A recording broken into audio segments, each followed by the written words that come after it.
दोस्तों नमस्कार। दुनिया बदल रही है। अंतर्राष्ट्रीय राजनीति का नक्शा बदल रहा है। वह विश्व व्यवस्था जिसे कभी अमेरिका केंद्रित माना जाता था, आज उसी व्यवस्था को चीन चुनौती दे रहा है। रूस खुले तौर पर अमेरिका की नीतियों का विरोध कर रहा है। ईरान पश्चिम एशिया में नई शक्ति बनकर उभर रहा है और भारत भारत इसी पूरी भू राजनीतिक शतरंज के बीच एक ऐसे मोड़ पर खड़ा है जहां हर फैसला आने वाले कई दशकों का भविष्य तय कर सकता है। आज बीजिंग में जो हुआ, यह केवल एक शिखर सम्मेलन नहीं था, वह आने वाले विश्व संघर्ष की प्रस्तावना थी। अमेरिकी राष्ट्रपति और चीन के राष्ट्रपति आमने सामने बैठे। कैमरों के सामने मुस्कुराहटें थी, लेकिन बंद कमरों के भीतर शक्ति, दबाव, चेतावनी और वैश्विक प्रभुत्व की लड़ाई चल रही थी। ताइवान पर चीन की चेतावनी, ईरान को लेकर अमेरिका की बेचैनी, हॉर्मुज जल डमरूमध्य पर बढ़ता संकट, ब्रिक्स देशों की नई गोलबंदी, रूस का भारत को खुला तेल प्रस्ताव और दिल्ली में चल रही कूटनीतिक हलचल। यह सब अलग अलग घटनाएं नहीं हैं, यह एक बड़ी कहानी का अलग अलग अध्याय है। आज दुनिया तीन हिस्सों में बंटती दिखाई दे रही है। एक तरफ अमेरिका और उसके सहयोगी देश, दूसरी तरफ चीन, रूस और ईरान जैसी शक्तियां, और तीसरी तरफ वे देश जो संतुलन बनाने की कोशिश कर रहे हैं, जिनमें सबसे महत्वपूर्ण नाम भारत का है। लेकिन सवाल यह है, क्या भारत इस संतुलन को लंबे समय तक बनाए रख पाएगा? क्या अमेरिका अब भी सुपर पावर है? क्या चीन वास्तव में नई विश्व शक्ति बन चुका है? क्या ब्रिक्स अब केवल आर्थिक मंच नहीं बल्कि राजनीतिक और सामरिक गठबंधन बनने जा रहा है? और सबसे बड़ा सवाल, क्या दुनिया एक नए वैश्विक संघर्ष की ओर बढ़ रही है? दोस्तों, आज की इस विस्तृत चर्चा में हम समझेंगे बीजिंग की बैठक के असली मायने क्या है, दिल्ली में ब्रिक्स की बैठक क्यों महत्वपूर्ण है, ईरान और इजराइल के बीच बढ़ते तनाव का असर पूरी दुनिया पर कैसे पड़ रहा है, हार्मुज रूट का संकट भारत के लिए कितना खतरनाक है, और आखिर क्यों चीन पहली बार अमेरिका को खुली चेतावनी देने की स्थिति में दिखाई दे रहा है। यह केवल समाचार नहीं है, यह इतिहास के बदलते अध्याय का सीधा प्रसारण है। तो आइए शुरू करते हैं। दोस्तों, अमेरिका और चीन के रिश्ते हमेशा से प्रतिस्पर्धा और सहयोग के बीच झूलते रहे हैं, लेकिन आज की स्थिति अलग है। पहले अमेरिका आदेश देता था और बाकी दुनिया उसकी रणनीति के अनुसार चलती थी, मगर अब चीन खुलकर कह रहा है, दुनिया एक ध्रुवीय नहीं रहेगी। बीजिंग में अमेरिकी राष्ट्रपति का स्वागत हुआ, कैमरे चमके, औपचारिक हाथ मिलाए गए, लेकिन जैसे जैसे बैठक आगे बढ़ी, यह स्पष्ट होता गया कि चीन अब पहले वाला चीन नहीं है। जब ताइवान का मुद्दा उठा तो चीन के राष्ट्रपति शी जिनपिंग ने बहुत स्पष्ट शब्दों में संदेश दिया, ताइवान चीन का आंतरिक मामला है। अगर अमेरिका ने इस दिशा में हस्तक्षेप किया तो दोनों देशों के संबंध बेहद खतरनाक स्थिति में पहुंच सकते हैं। ध्यान दीजिए, यह केवल एक कूटनीतिक बयान नहीं था, यह एक रणनीतिक चेतावनी थी। चीन यह समझ चुका है कि अमेरिका की सबसे बड़ी ताकत उसकी सैन्य शक्ति ही नहीं बल्कि उसकी वैश्विक छवि ही है, और चीन अब उसी छवि को चुनौती दे रहा है। बीते कुछ वर्षों में अमेरिका ने लगातार इंडो पैसिफिक रणनीति के जरिए चीन को घेरने की कोशिश की। क्वाड बनाया गया, दक्षिण चीन सागर में अमेरिकी नौसेना की सक्रियता बढ़ाई गई, ताइवान को सैन्य सहयोग दिया गया, लेकिन चीन ने भी जवाब दिया। उसने अपनी नौसेना को मजबूत किया, रेयर अर्थ मिनरल्स पर नियंत्रण बढ़ाया, टेक्नोलॉजी सेक्टर में आत्मनिर्भरता बढ़ाई, और सबसे महत्वपूर्ण, उसने दुनिया के कई देशों के साथ आर्थिक संबंध इतने गहरे बना लिए कि अमेरिका चाहकर भी उन्हें पूरी तरह चीन से अलग नहीं कर पाया। आज स्थिति यह है कि यूरोप अमेरिका का सहयोगी होने के बावजूद चीन से व्यापार बंद नहीं कर सकता। मिडिल ईस्ट के देश चीन के साथ तेल व्यापार बढ़ा रहे हैं। अफ्रीका में चीन का निवेश लगातार बढ़ रहा है। लैटिन अमेरिका में चीन की आर्थिक उपस्थिति मजबूत हो रही है। यानी चीन केवल सैन्य शक्ति नहीं बना है, वह आर्थिक शक्ति, तकनीकी शक्ति और रणनीतिक शक्ति बन चुका है। और शायद यही वजह है कि बीजिंग में अमेरिका पहली बार रक्षात्मक मुद्रा में दिखाई दिया। दोस्तों, अगर आज दुनिया में कोई एक मुद्दा ऐसा है जो तीसरे विश्व युद्ध की वजह बन सकता है तो वह ताइवान। ताइवान केवल एक द्वीप नहीं, वह अमेरिका और चीन की प्रतिष्ठा का प्रश्न बन चुका है। चीन ताइवान को अपना हिस्सा मानता है, वही अमेरिका ताइवान को सैन्य और राजनीतिक समर्थन देता है। अमेरिका की रणनीति स्पष्ट है, अगर चीन ताइवान पर कब्जा करता है तो एशिया में अमेरिकी प्रभाव कमजोर हो जाएगा। जापान, दक्षिण कोरिया और अन्य सहयोगी देशों का भरोसा हिल जाएगा। इंडो पैसिफिक क्षेत्र में चीन का दबाव स्थापित हो जाएगा। दूसरी तरफ चीन का मानना है कि अगर वह ताइवान को अपने नियंत्रण में नहीं लाता तो उसकी राष्ट्रीय एकता अधूरी रहेगी। इसलिए शी जिनपिंग बार बार कहते हैं कि ताइवान का एकीकरण ऐतिहासिक अनिवार्यता है, लेकिन समस्या यह है कि दोनों पक्ष पीछे हटने को तैयार नहीं है। बीजिंग की बैठक में चीन ने स्पष्ट कहा कि ताइवान रेड लाइन है, यानी वह सीमा जिसे पार करने पर संघर्ष निश्चित माना जाएगा। ध्यान दीजिए, अब कोई महाशक्ति किसी मुद्दे को रेड लाइन घोषित करती है तो उसका मतलब होता है कि वह उस मुद्दे तक युद्ध तक जाने को तैयार है। यही कारण है कि पूरी दुनिया बीजिंग की इस बैठक को बेहद गंभीरता से देख रही है, क्योंकि अगर ताइवान पर तनाव बढ़ता है तो इसका असर केवल एशिया तक सीमित नहीं रहेगा। दुनिया की सप्लाई चेन टूटेगी, सेमीकंडक्टर उद्योग ठप पड़ जाएगा, वैश्विक व्यापार प्रभावित होगा, तेल की कीमतें आसमान छू सकती हैं और अंतर्राष्ट्रीय अर्थव्यवस्था गहरे संकट में चली जाएगी। दोस्तों, अब बात उस क्षेत्र की जिसने पूरी दुनिया की नींद उड़ा दी है, हॉर्मुज़ जल डमरू मध्य। यह दुनिया का सबसे महत्वपूर्ण समुद्री मार्ग है। दुनिया के बड़े हिस्से का तेल इसी रास्ते से गुजरता है। भारत, चीन, जापान, दक्षिण कोरिया और यूरोप सभी इस मार्ग पर निर्भर, लेकिन आज यह क्षेत्र युद्ध के साए में है। ईरान और अमेरिका के बीच बढ़ते तनाव ने हॉर्मुज़ रूट को वैश्विक संकट का केंद्र बना दिया। अमेरिका चाहता है कि यह मार्ग हर हाल में खुला रहे, लेकिन ईरान कह रहा है अगर हमारी संप्रभुता पर हमला होता तो हम भी जवाब देंगे। यहीं पर चीन की भूमिका महत्वपूर्ण हो जाती है। अमेरिका ने चीन से अपेक्षा की कि वह ईरान पर दबाव बनाए और हॉर्मुज़ रूट को सामान्य करने में मदद करे, लेकिन चीन ने साफ शब्दों में कहा, हम ईरान की संप्रभुता के खिलाफ नहीं जाएंगे। यह अमेरिका के लिए बड़ा झटका था, क्योंकि अमेरिका को उम्मीद थी कि चीन आर्थिक हितों के कारण उसके साथ जाएगा, लेकिन चीन ने रणनीतिक संतुलन चुना। यहाँ समझना होगा कि चीन और ईरान के संबंध केवल तेल तक सीमित नहीं है। दोनों देशों के बीच दीर्घकालिक रणनीतिक समझौते हैं। चीन ईरान में निवेश कर रहा है, ईरान चीन को ऊर्जा सुरक्षा देता है और दोनों अमेरिका के वैश्विक दबाव का विरोध करते हैं।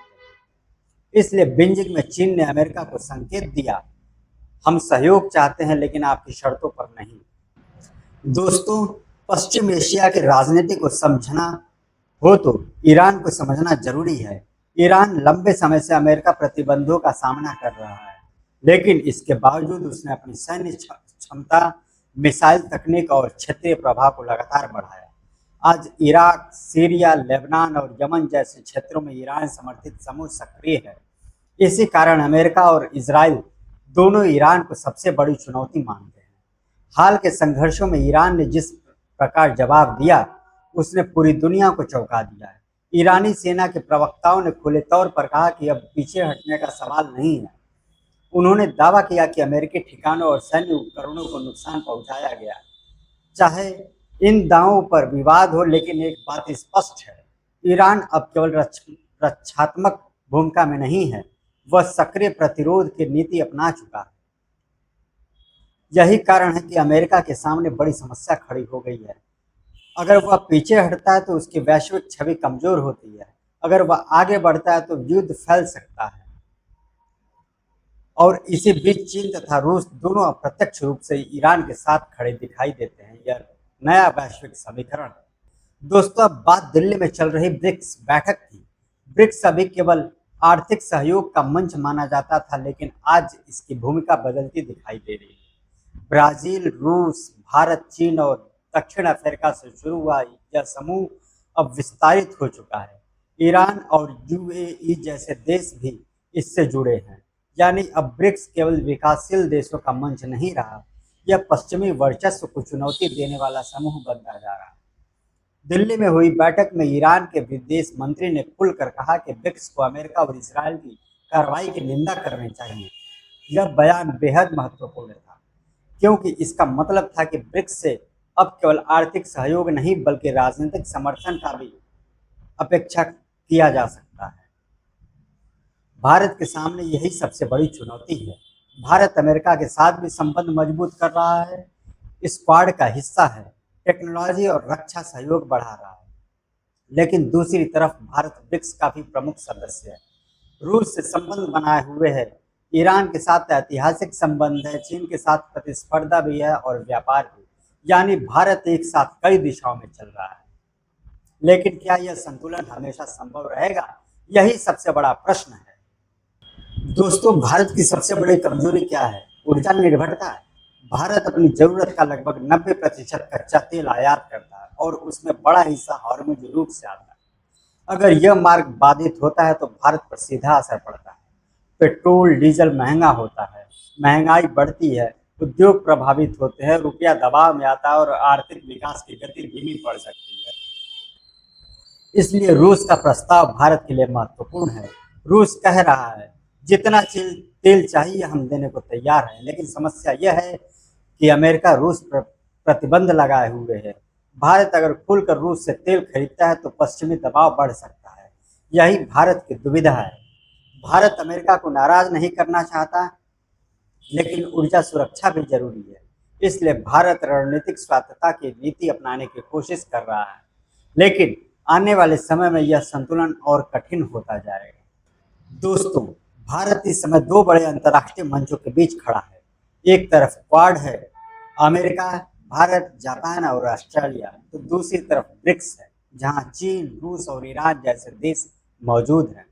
क्वाड का मूल उद्देश्य इंडो पैसिफिक क्षेत्र में चीन के प्रभाव को संतुलित करना है, जबकि ब्रिक्स पश्चिमी आर्थिक व्यवस्था के विकल्प की दिशा में आगे बढ़ रहा है। यानी दोनों मंचों की रणनीतिक दिशा अलग है और भारत दोनों में शामिल है। यही भारत की ताकत भी है और चुनौती भी। भारत चाहता है कि वह किसी एक खेमे में पूरी तरह न जाए। वह बहुध्रुवीय विश्व व्यवस्था में स्वतंत्र भूमिका निभाना चाहता है। लेकिन जैसे जैसे अमेरिका और चीन के बीच तनाव बढ़ेगा, भारत पर दबाव भी बढ़ेगा कि वह स्पष्ट पक्ष चुने। दोस्तों, अब सबसे महत्वपूर्ण प्रश्न, क्या अमेरिका की सुपर पावर स्थिति कमजोर हो रही है?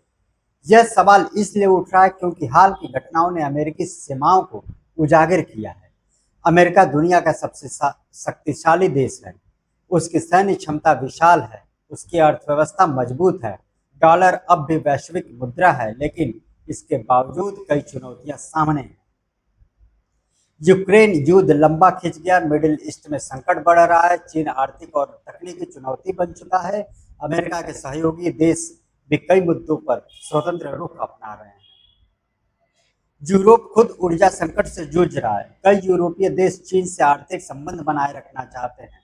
यानी अमेरिका पहले की तरह पूरी दुनिया को निर्देश देने की स्थिति में नहीं। लेकिन इसका मतलब यह नहीं कि अमेरिका खत्म हो गया, बल्कि दुनिया बहुध्रुवीय हो रही है। अब शक्ति कई केंद्रों में बट रही है और यही 21वीं सदी की सबसे बड़ी भू राजनीतिक कहानी है। दोस्तों, चीन की सबसे बड़ी ताकत क्या है? धैर्य, दीर्घकालिक रणनीति और आर्थिक विस्तार। चीन जानता है कि सीधा युद्ध महंगा पड़ सकता है, इसलिए वह व्यापार, निवेश, टेक्नोलॉजी और इंफ्रास्ट्रक्चर के जरिए प्रभाव बढ़ा रहा है।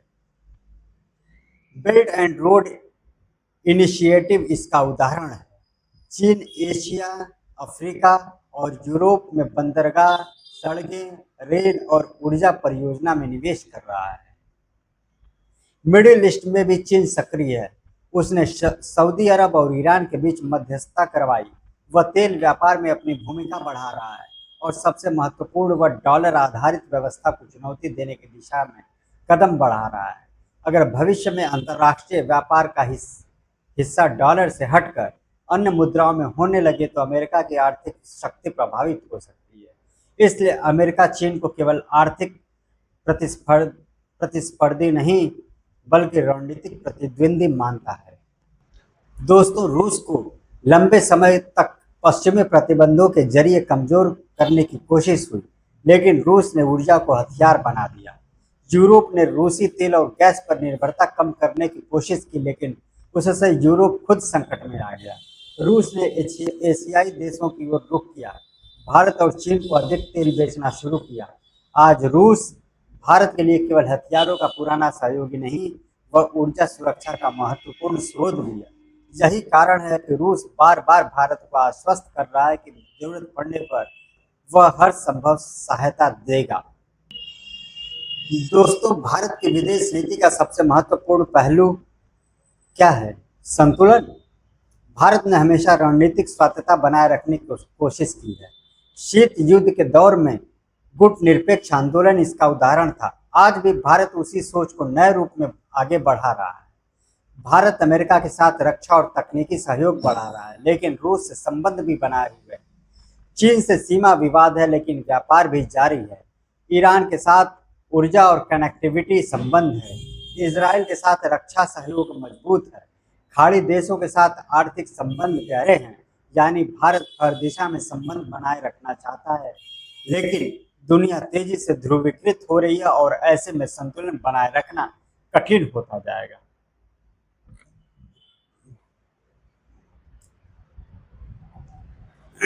दोस्तों, भू राजनीतिक संघर्ष केवल युद्ध क्षेत्र तक सीमित नहीं रहते, उनका असर पूरी वैश्विक अर्थव्यवस्था पर पड़ता है।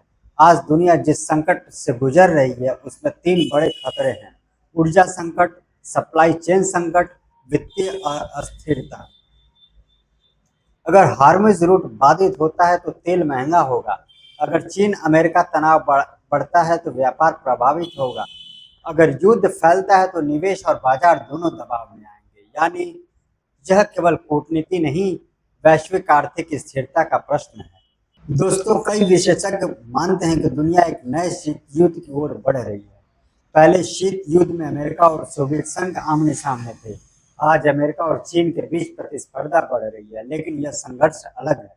यह केवल सैन्य नहीं, बल्कि आर्थिक, तकनीकी, डिजिटल और वैचारिक संघर्ष भी है। 5G technology, artificial intelligence, semiconductors, cyber सुरक्षा, डेटा कंट्रोल, इन सभी क्षेत्रों में अमेरिका और चीन प्रतिस्पर्धा कर रहे हैं, और यही भविष्य का शक्ति संतुलन तय करेगा। दोस्तों, अंततः सवाल भारत पर आकर टिकता है। क्या भारत वैश्विक शक्ति बन पाएगा?